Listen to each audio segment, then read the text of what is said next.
sizlerin belediyeye ya da diğer kurumlara gitmesinden ziyade biz kurumlarla birlikte geliyoruz.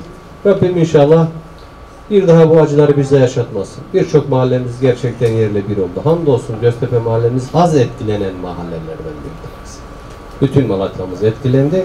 Şükür diyoruz bazı mahallelerimiz az etkilendi. 2 tane rezerv alanımız var. Oraların ihaleleri yapıldı. Etrafta çitleri örülüyor. Kısa sürede inşaat başlayacak.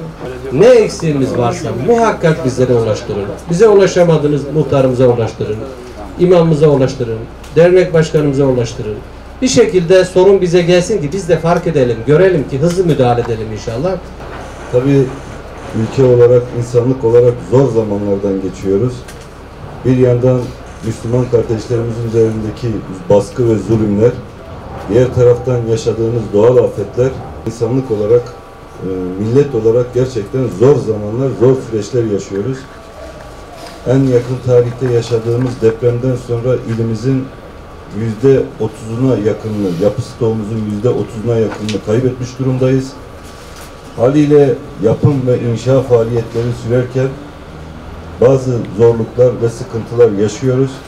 Ama AK Parti teşkilatı olarak, AK Parti belediyeciliği olarak sürekli milletimizle hemhal olmak suretiyle, milletimizin yanına, ayağına gitmek suretiyle sıkıntıları, problemleri böyle bugün burada olduğu gibi birebir de sizlerden dinlemek, bu vesileyle de hem belediyelerimizle hem kurumlarımızla bu sorun ve problemlere çözüm üretmek gayreti içerisindeyiz.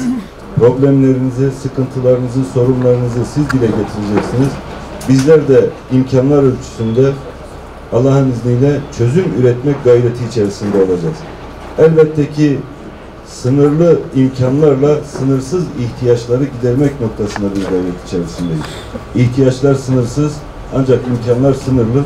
Bu vesileyle de inşallah bu sınırlı imkanları adilane bir şekilde, adaletli bir şekilde milletimizin, vatandaşlarımızın problemlerini çözmek için adil bir şekilde çözüm üretmek noktasında gayret içerisindeyiz.